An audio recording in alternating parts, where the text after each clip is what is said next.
Why do y'all keep making deals with the devil?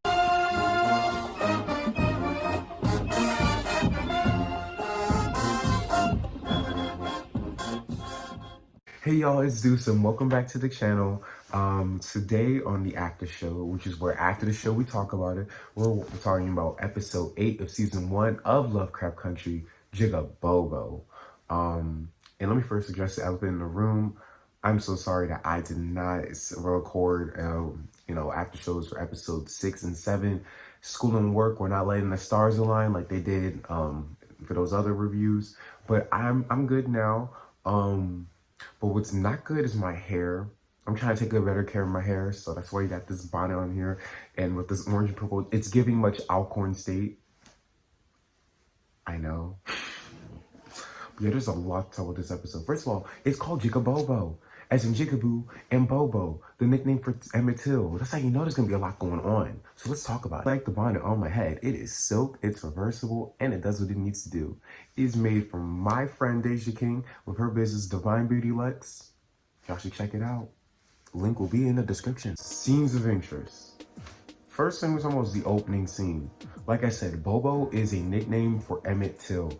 And that, because Bobo, I only bring this up because he was spoken about in other episodes. Because they first said in episode 3, like, oh, will Bobo have a good trip? And they were like, and then the Ouija board said no. And then people pointed out that Bobo was Emmett Till's nickname.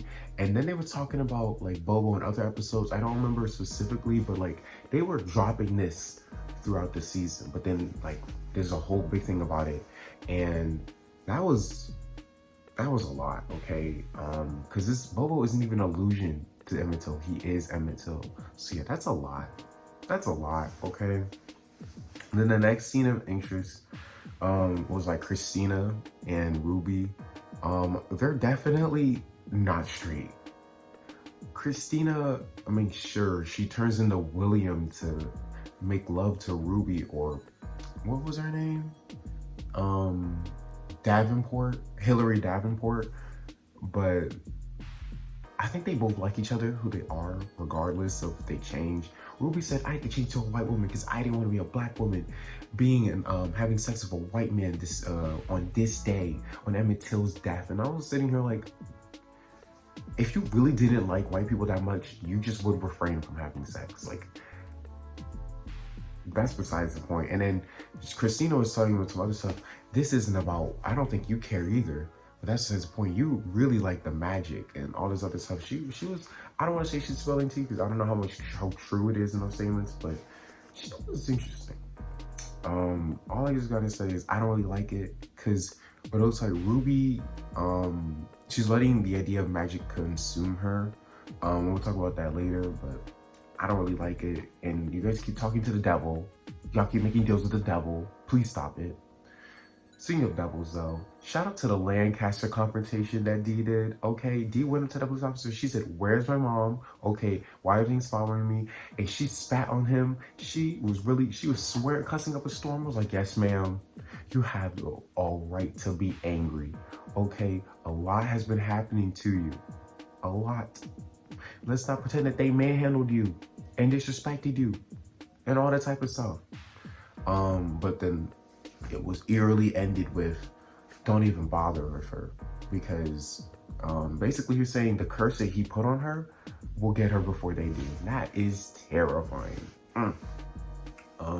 And then there's the sister exposition in which both Ruby and Leti, they talk about what they know about the magic. Like they basically the two plot lines sort of like converge. So now they're both aware of what's going on, which makes it a lot more interesting to see how the dynamic works. Because I don't think Ruby fully knows that the house wasn't paid by her mom's money. It was by Christina. But that's besides the point. That really opens up more doors on how this show can go. And then the last thing is a shogoff. That's what they're called. That's what it's apparently called in Lovecraftian lore. The monster that came at the end of the episode. It's called a shogoff. And it was summoned to protect Tick. That's what the spell was when they were working on earlier. is Tick summoned it and he killed all the racists. And by the way, there will not be a golden chainsaw for best racist kill because they all died the same way. Y'all don't get that. Y'all don't get that. Oh, and actually, just making me remember, like, is Lancaster dead? I don't think he's dead. I hope he is though. But yeah, those are like scenes of interest, like just scenes in general, not exactly like whole character moments. That'll be a bit later. But let's talk about something else now. Horror moments. And let me tell you, we haven't been getting like some real good horror, like straight up horror in a minute, but I'm glad that they realized it's October, it's spooky season. I want to see something scary. And with that being said, I'm not even talking about the little Sambo girls. Them Sambo girls are not that scary. Well, I mean, they are scary. They're really creepy. But the scariest part of the episode easily was the police brutality. Because that is just, it's just too real for me. Okay, first, when y'all manhandle D for no reason and y'all summon bugs on her and everything, like, that's terrifying. Then y'all just run up on Letty's house and then the entire house is surrounded by police. And then y'all let all these bullets fire, all these bullets loose, like a whole firing squad in a house. That is more terrifying than anything else in the show. Well, no, I still think episode 1 with that sundown chase was the scariest. That was the scariest part in the entire season, hands down. Okay. With that being said, them Sambo girls still pretty scary. And what I really realized is that, like, I don't know how that spell that's the curse worked, but what he did, he's a racist, obviously, and he summoned basically racist depictions of black people to chase Homegirl. I feel like if anybody else summoned those creatures, they wouldn't look that way, but because he's a racist, he summoned racist depictions of black people.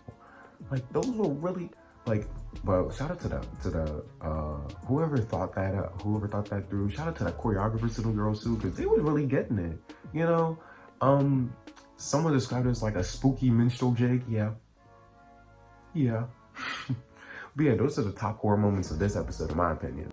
First of all, D, like I said, she has a whole police. She has these crazy creatures. She has, like, and no one can see them. She can't even talk about them because of the curse. All this is happening. She's exploring. She's mourning her friend's death. And I don't think anyone is really there for her. Everyone really is just dismissive of her problems. And they only care for like the first minute in the episode. We're like, oh, where did she go? Like, she's going through this by herself. Shout out to the actress, Jada Harris. She really did this role. Okay? She really did this. Oh my gosh, I feel bad for her character. My goodness. But yeah, she built this all by herself, so it's definitely gonna have some lasting trauma on her. Then there's Gia.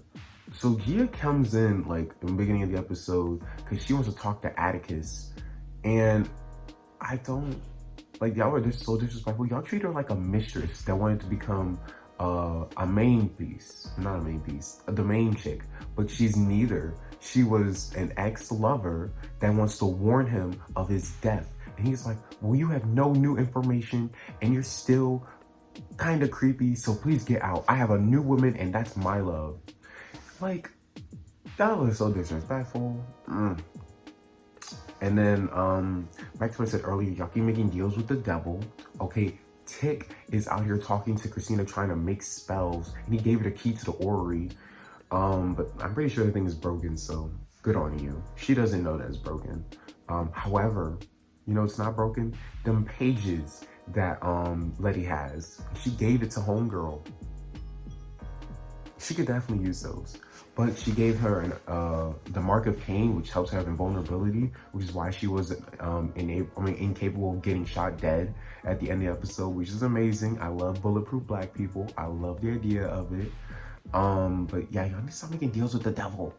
Because Ruby made that deal so many times, and now she's like, yeah, I'm gonna be her little servant. She didn't really say that, but that's what it's giving. I'm gonna help her out because I want magic too. Girl, with your sorceress apprentice built self. And then, what's it called? Okay, Tick and Montrose are having a really nice heart-to-heart. Because, first of all, I hate that when he first sees his father outside of the funeral, he's like, did you cheat on my mama? What? I know it's the 1950s, but can you please stop being homophobic and trash to your dad? There's a we're gonna keep it pushing.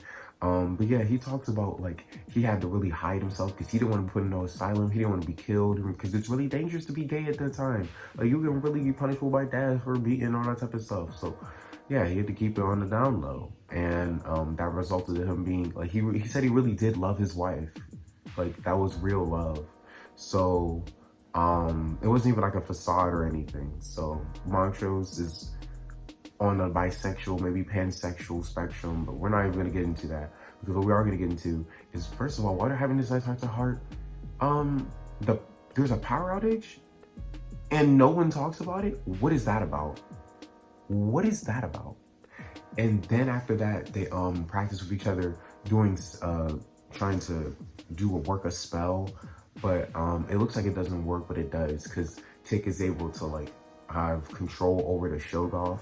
But my thing is, if you just that's crazy, you know your father's dyslexic at your big old age, but if you just don't know he's dyslexic, why would you let him cast a spell? But it worked, so let me stop.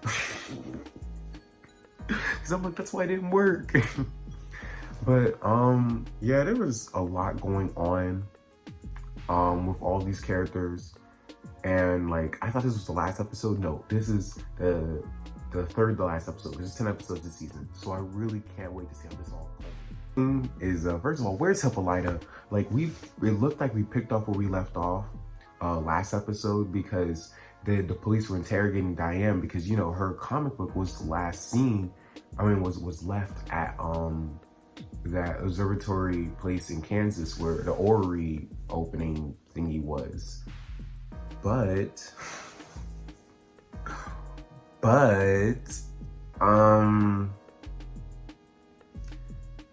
y'all didn't answer where Hippolyta was. So you acknowledge that that happened, but you didn't answer. So is she okay? Like, I would assume she's okay, but like, is she good? Like, we don't know where she's at. And Tick, speaking of, Tick said he went into the future, which I forgot to say in the character focus section. Tick went into the future. So now, and he says the book that he brought back is a book that's sort of similar to his story that's going on now, that was written by his son. Oh my gosh. So, and that's what really motivates Montrose. He's like, I'm doing this because I care for you and I care for my grandson. Oh, yes. But please back it up, please. Please. Like, there's a lot of we were robbed. I want to see the future, okay? Come on, sci-fi, I want to see it. But whatever. Either way, I need to know more about that. Or maybe don't, because he said that he becomes a sacrifice to Christina and she gets invulnerability or immortality, whichever the two. And I was like, oh my gosh, is that really gonna happen? Because like I said, Gia did come in saying that he's gonna die. So yeah, I need those questions answered. Oh, and is Dee good? At the end of the episode, like her skin was getting teared off because the Jigaboo monsters, the Sambo monsters, the demons were really on her, and they started scratching her and everything. Like, and she couldn't fend herself off because monsters didn't see what she could see, and she can't fight. Tell him what's happening. She can only draw. Okay, so does he recognize that she's being attacked? Is she okay? Y'all didn't give me an answer, and I need an answer. It's my good sis good. If y'all kill Dee, we rioting. Okay. But yeah, that's all I gotta say for this episode. I say that's all I gotta say. Like, I didn't give like over 10 minutes worth of commentary, but yeah, this episode was a lot. Okay, and opened up a lot of doors, and it really dived into a lot of these characters. And it was like I said, we needed some horror. We delivered on that. So yeah, tell me what y'all thought about the episode, because y'all already know how I thought. And hopefully I can see y'all next week on episodes 9. I mean 4 episode 9. Not, you know, forget. I make while you stay